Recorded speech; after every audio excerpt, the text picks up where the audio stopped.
I think seventh webinar in the series of the National Capacity Building Program on Patient Safety in India, from the Patient Safety Secretariat, Directorate General of Health Services, Ministry of Health and Family Welfare, Government of India. So,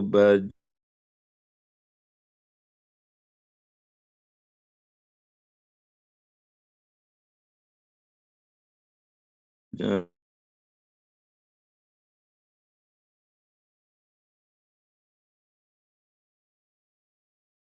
it uh, we organize it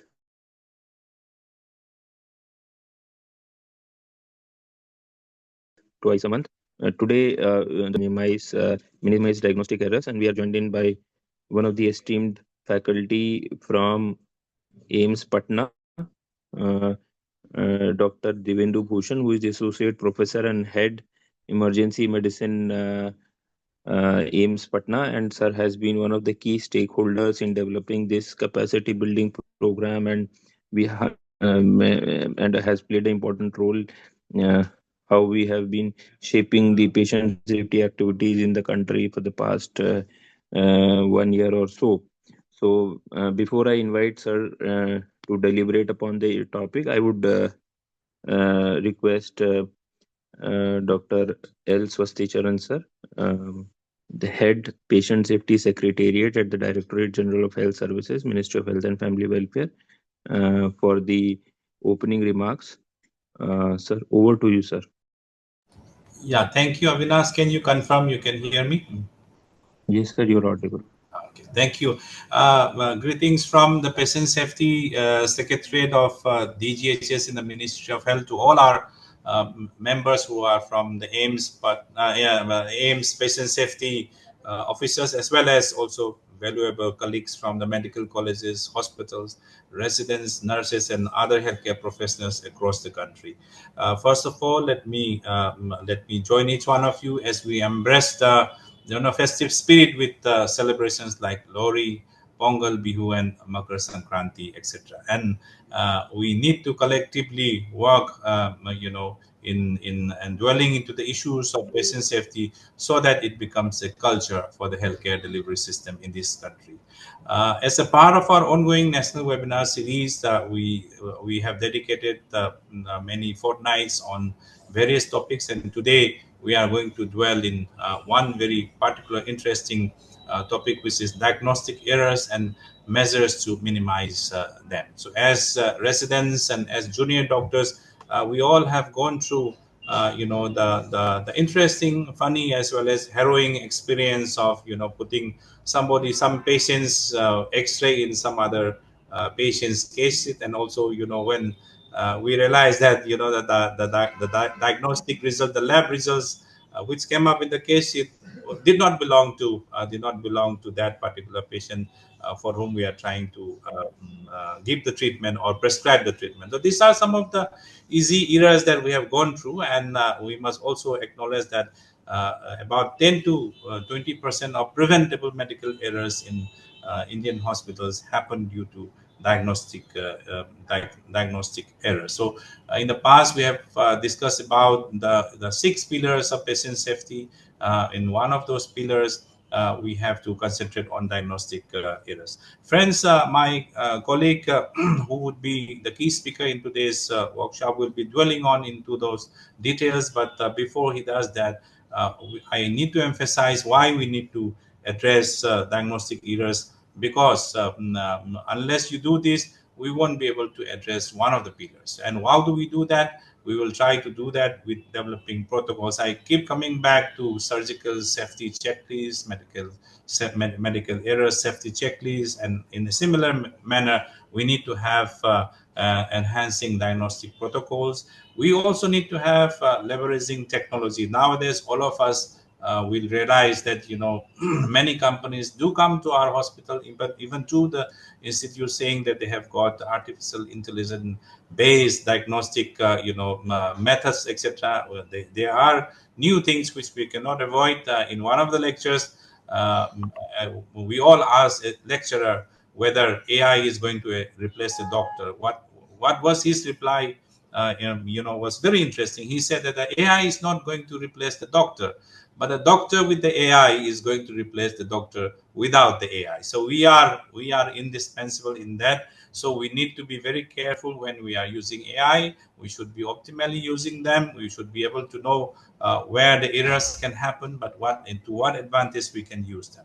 And also, like in any other pillar of patient safety, we should also understand that fostering a culture of safety in terms of diagnostic safety is also important. We should also try to continue the patient engagement, so that when a patient receives a test result, he or she should be clever enough or empowered enough to check whether that report actually belongs to him or not, and alert the healthcare delivery system, reinforcing that errors do not happen. So now it's my privilege to welcome my friend Dr. Divendu Bhushan, who is an associate professor and head emergency medicine, All India Institute of Medical Science, Patna, who will be presenting on diagnostic errors and measures to minimize them. So I request all of you to pay attention to Dr. Bhushan, who brings in a wealth of experience and insight into identifying diagnostic challenges, implementing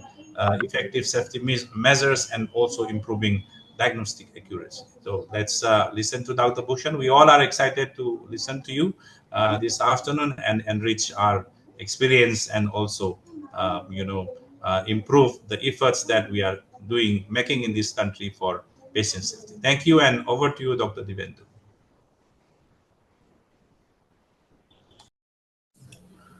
Thank you, sir. Am I audible? Yes, yes, you are audio. Please go Uh, ahead. I am thankful to the Ministry of Health and Family Welfare. Thanks to Dr. L. Swasticharan sir, and Dr. Avinash Nathalia sir, Dr. Archana madam. So today we are going to talk about the diagnostic errors and measures to minimize it. As Dr. Sasti Charan sir has already mentioned, it happens very often in the hospital setting, especially in those setup where there the high burden of the patients are there, like AIMS, like Safdarjung.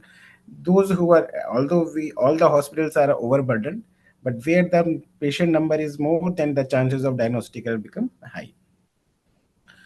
So let's see how we can minimize it. Together we can do, definitely, as we have planned to do it.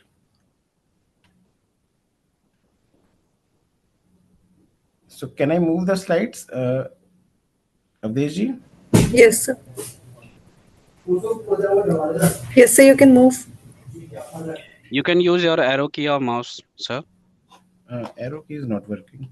I tried with mouse on a screen. Yeah.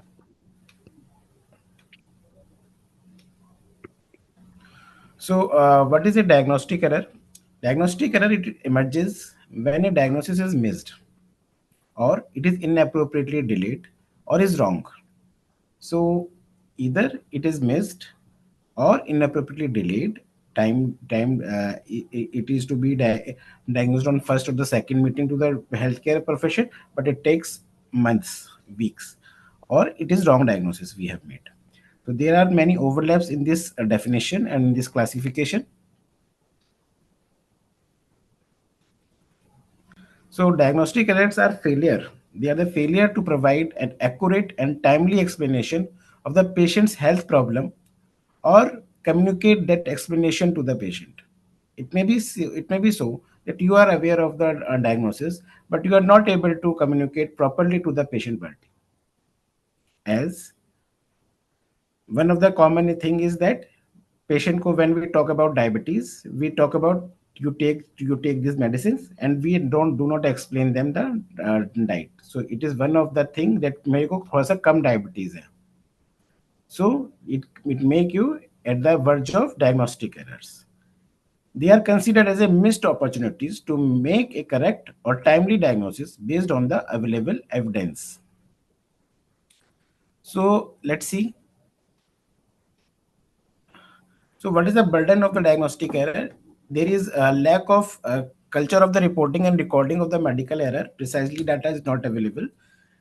A study which conducted in the high income country found that approximately 5% of the adults experience diagnostic error in outpatient setting each year. Over half of these errors had the potential to severe harm. The researchers suggested that this was likely to be an underestimate because most of them are not reported, and this rate of diagnostic error in low income countries may be much higher. Because we can feel that it happens, but we have not measured it till now. As per a study, it is estimated that around 5.2 million injuries occurs due to the medical error, resulting in around 3 million preventable deaths per year. And for every 100 hospitalization, an average of 12.7 adverse events occur. Delay in diagnosis cancers are the commonest one, and lack of continuum of care and communication to the patient of abnormal test result lead to delay in diagnostic errors.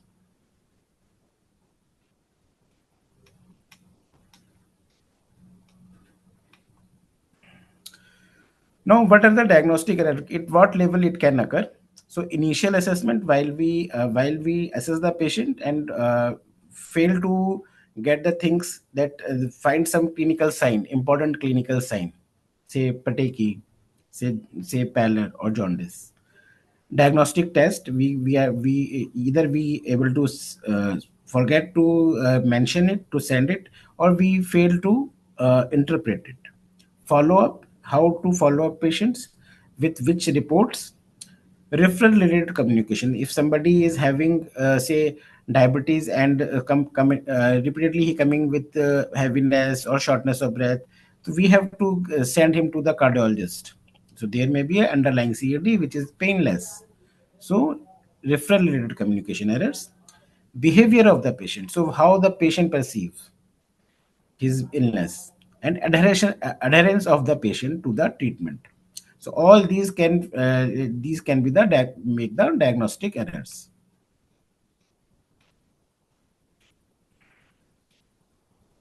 So this is the conceptual model of the missed opportunities. You can see that it is a orange diagram, and it is a green color bar.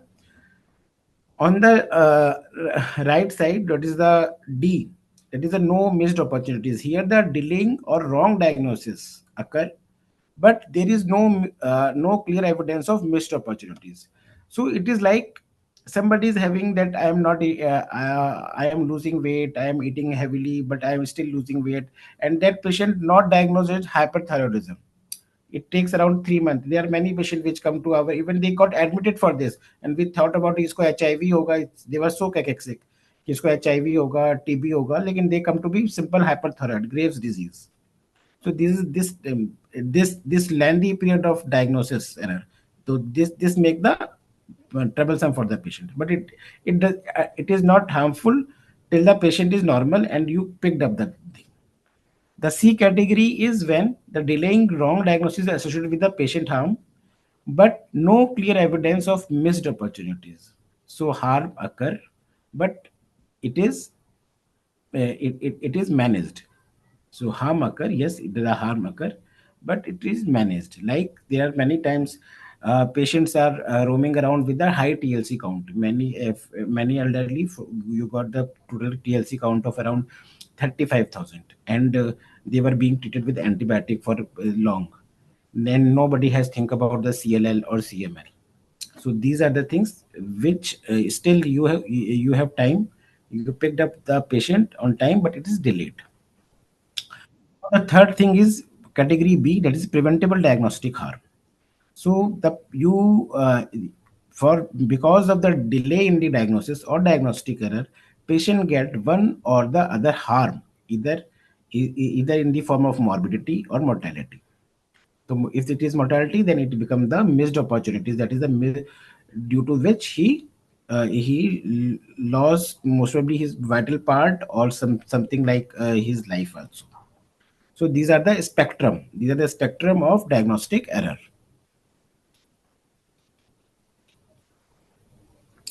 Now, these are the few examples which I can just quickly go through.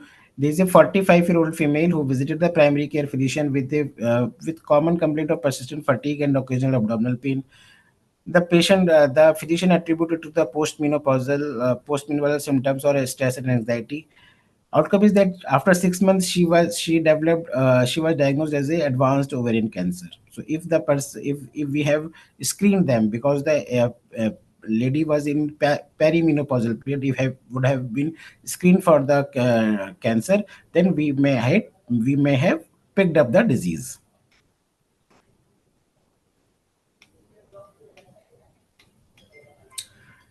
Like 50-year-old male patient who presented with chest pain. These common presentations I'm just going through. 50-year-old male presented with chest pain and shortness of breath, and there was no finding of ECG. Patient was stressed and in the anxiety. The physician on duty didn't do the ECG and the cardiac enzymes because he think that it is related to the stress at work. And after 2 days, the patient presented with massive heart attack. And these are the failure to perform appropriate diagnostic test that can lead to severe outcomes. 30-year-old female is diagnosed with migraine, and it is a quite common thing when we diagnose brain tumors. The patient came to us with the headache, and we keep on treating with migraine, and the patient after 3, 4, or 6 months, sometimes it is years, that they got the CT scan and they found that there is a big tumor inside the brain. It is a 60-year-old male, extreme female, presented with sudden onset speech difficulty and weakness, and the CT scan reported as normal. So somebody who is new in the radiology department, he reported it as normal, but didn't find that there was a small hypodense area and it is a stroke. Though we can go through the further mechanical thrombectomy or thrombolysis. So all this can error in the interpreting the diagnostic test can delay the life-saving treatments. And the last one is 20-year-old male with multiple episodes of jaundice. It happens quite frequent when there is a time when the dengue patients flush in the hospital. Many patients come with, we thought about dengue hepatitis, but that male patient has repeatedly showed long history of abnormal LFT and jaundice. And when we do the ultrasound, it found to be having CLD. So repeated history of jaundice and liver disease can lead to cirrhosis. So these are the common diagnostic: delayed in the diagnosis, failure to diagnose an unrelated disease, failure to diagnose a related disease, misdiagnosis, failure to recognize complications, and misdiagnosis. So delayed diagnosis occur when a doctor eventually make a correct diagnosis, but it takes significant period of time. Failure to diagnose an unrelated disease. Failure to diagnose an unrelated disease. When a medical professional accurately diagnoses a specific disease but fails to diagnose another unrelated disease that was also present. Like if somebody is presented to you with the say cough, fever from long some female, and you diagnose that it is a cox, but you forget, you just do not screen that patient for SLE. The patient is having joint pain, having rash, you have not screened for the SLE, so you can miss the unrelated illness or the background illness. Failure to diagnose related illness, like if somebody is having diabetes and having fever, you diagnose tuberculosis, but you forget to check for the HIV. So it is one of the thing that when you look for TB, you just screen for them for the HIV. Nowadays, MDR tuberculosis is very common. So you should screen the patient for the HIV. So when a doctor correctly diagnoses one disease but does not diagnose another related disease. Misdiagnosis occurs when a doctor diagnoses a patient with the wrong illness. The most common thing is TB versus sarcoid. We are very much aware of this. Many times, many patients goes on treatment for the ADT 2 times, 3 times, and that ultimately they got the bronchoscopy, they got the bile, they got the lymph node biopsy, and then they are come to be sarcoid. This is quite common. It is quite common problem. Failure to recognize the complications. When a doctor make a correct diagnosis for a patient but fails to identify the certain complications going to happen, like if somebody is come to you with fever or some illness and you got the CT done, and after 2 or 3 days he developed AKI. So we have to be keep in mind that it can be a contrast induced nephropathy. So for that particular problem, we should keep our mind open. Missed diagnosis: when a doctor gives a patient a clean bill for of health in case where the patient is actually suffering from a disease or illness. It happens many times with the most of the hypothyroid patient, RA patient, SLE patient. They go on searching here and there, and they are many times labeled as a fibromyalgia, and anxiety disorders, but they have ultimately rheumatoid arthritis, autoimmune disorders, or hypothyroidism is also a common thing. So factors contributing to diagnostic errors: cognitive, it can be cognitive error, which is caused by failure to synthesize available evidence correctly, or due to failure to use physical examination or test data appropriately. System flaws: problems with communication or coordination of care, problem with availability of correct medical record, insufficient access to specialist, and lack of communication. Patient doctor relationship of doctor healthcare providing team. So we have to communicate with our team properly also. So they will learn how to mitigate the diagnostic errors, or how to make the diagnosis early and correct diagnosis early.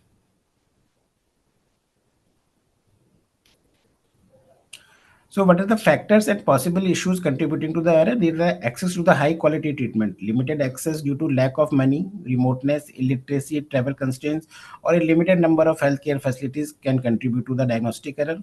Teamwork, lack of teamwork, poor teamwork, lack of learning and feedback when error occurs.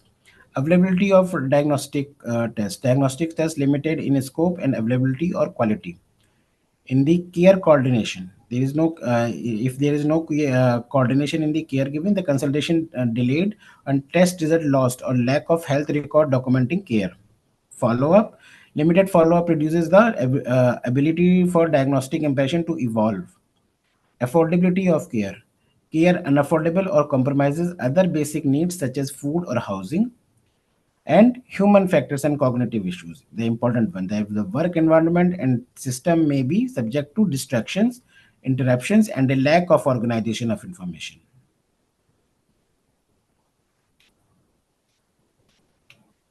So what are the common conditions which we miss often? They are the infections, mostly tuberculosis, viral fever, uh, infections like scrub, infections like Borrelia. So these are the infections which we often miss. Pulmonary diseases like sarcoid, stroke. Many times it is missed in the stroke. So patient develop mild weakness. They says ki nas dab gayi hogi, but they never think of stroke. Cancers. So many times it is very difficult to diagnose cancers. Many times in our routine practices, we have seen the pleural effusion. Is the person coming with pleural effusion, we are sending sample to sample and we are not getting anything. So now with the advanced diagnostic methods like liquid biopsy, we got the diagnosis, but it is still very difficult in remote areas. Pediatric diseases, they often they are the vulnerable patients. Pediatric population, they manifest well like anything else. So child is crying only, not properly giving the history, and we miss the diagnosis of. Quite common is CSOM, ASOM. They have, the child is crying and we are thinking the पेट में दर्द हो रहा होगा, कुछ और problem होगी. We never thought of about ASOM. It is quite common in the children's. And at the physicians physician verdict होता है, मतलब I am a physician, so it is quite common dictum in our field that atypical presentations of the common diseases are common than the typical symptoms of uncommon diseases. So let's think, when you are diagnosing a disease, chalk out your differential list. Common thing should be upper hand. Think about the what is unusual in this. Is the unusual? Then let's see what else can be there. So this is the dictum which we physicians follow. So potential intervention to reduce global burden of diagnostic error. Let's see the what are the intervention we can do. Improving the diagnostic reasoning. prompting reflective practices and knowledge acquisition. So you have done, you learn from your practices and reflective practices. What mistakes I have done, I just explain to my colleagues, I just explain it to my juniors, that they can learn from that, they can learn from my mistakes, that they next time the same patient came to them, they can make the things better than me. So reflection is very important. Develop and implement differential diagnosis tool.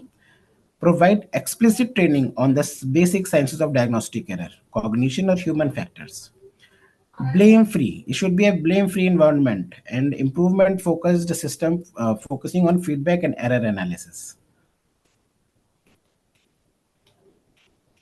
Providing systemic feedbacks to clinician about their diagnosis. It is very important to teamwork with the lab and the pathologist and the microbiologist.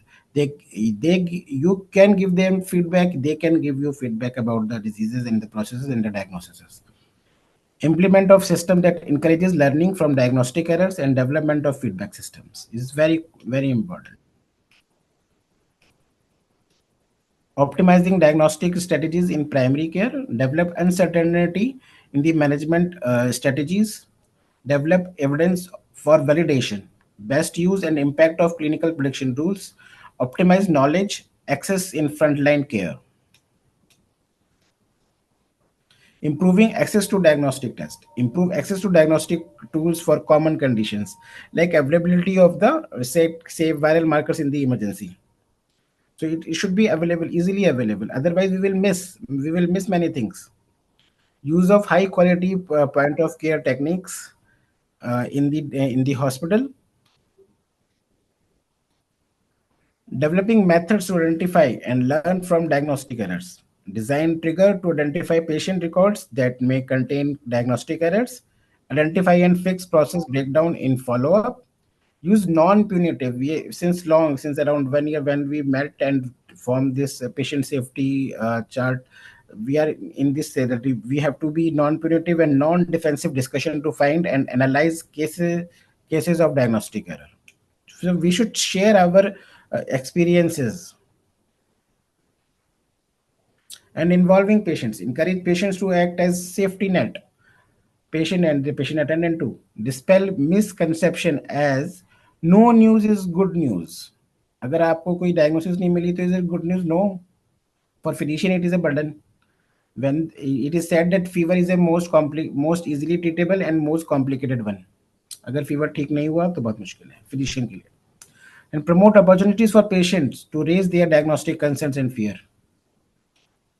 So involvement and patient attendant is very important.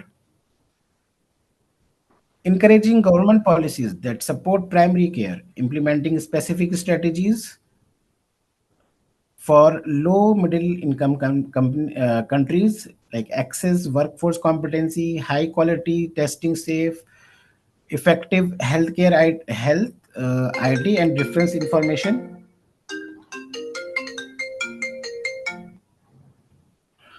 Effective use of non-physician healthcare workers.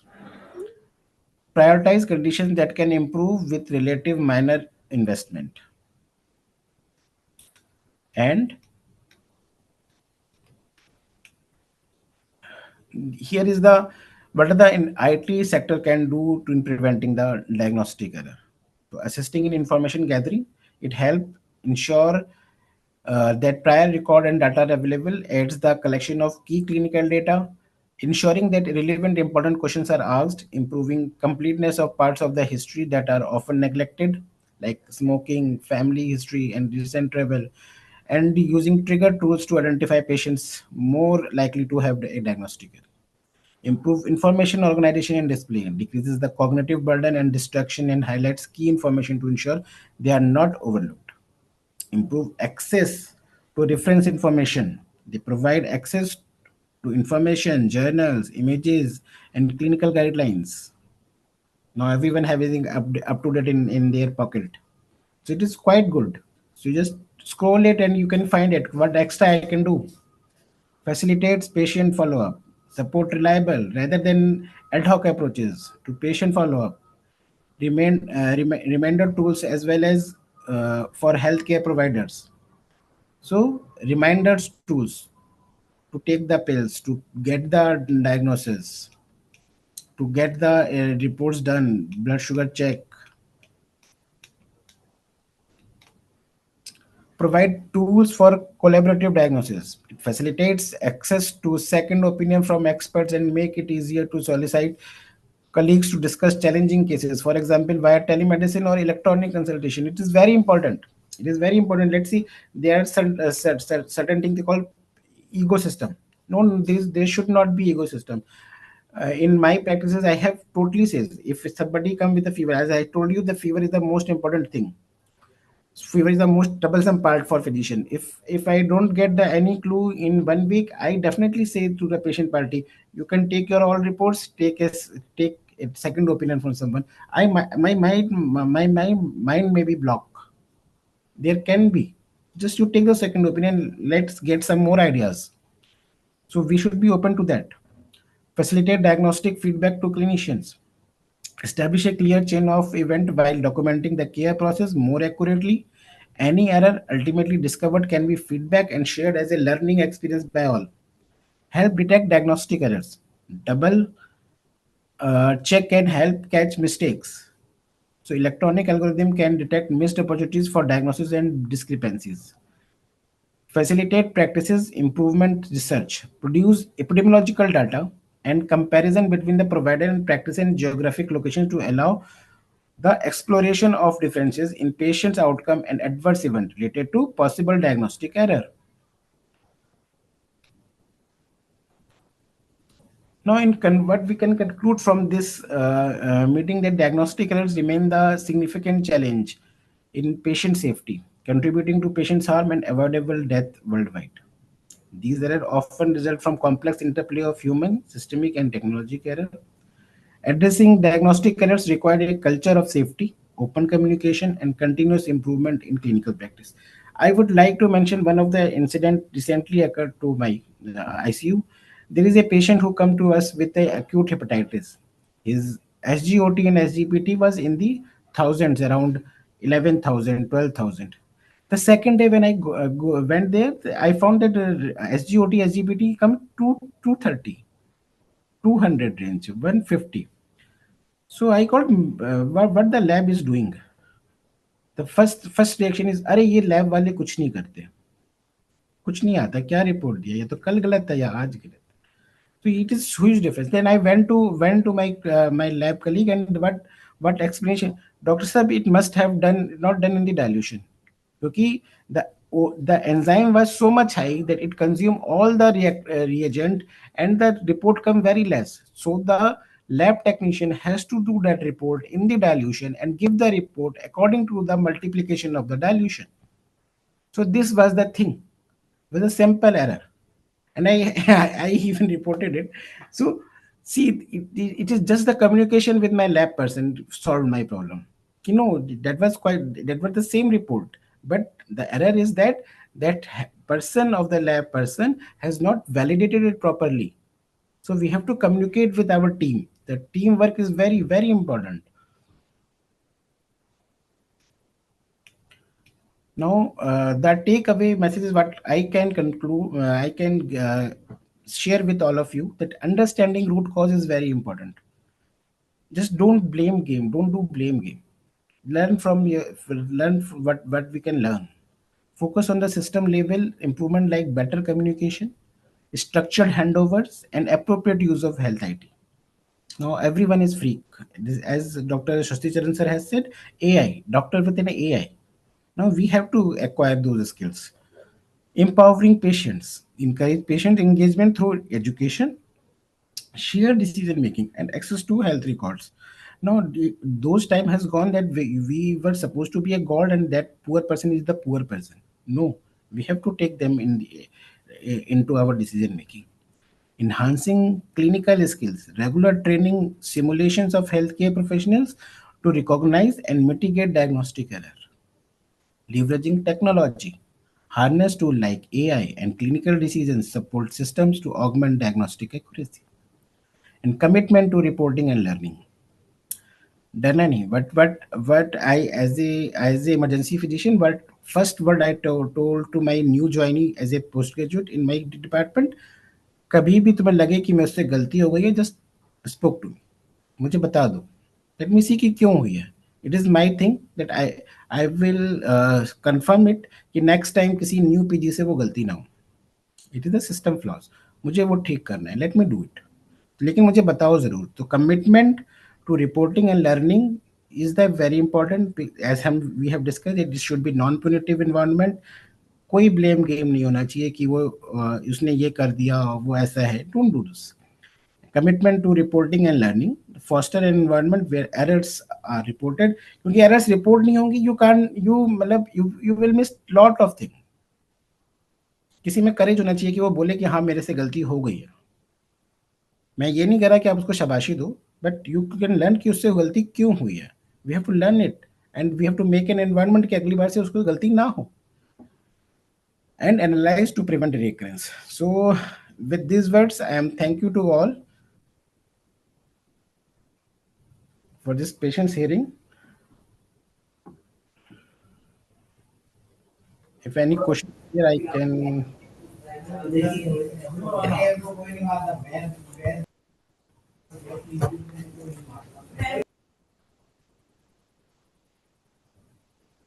Dr. Avinash sir, hope am I audible to you? So it's time for the yeah, over to you, sir. You are audible. So, sir, it was very heartening to note you have covered all the topics within a short period of time. You have comprehensively covered all the relevant and important topics.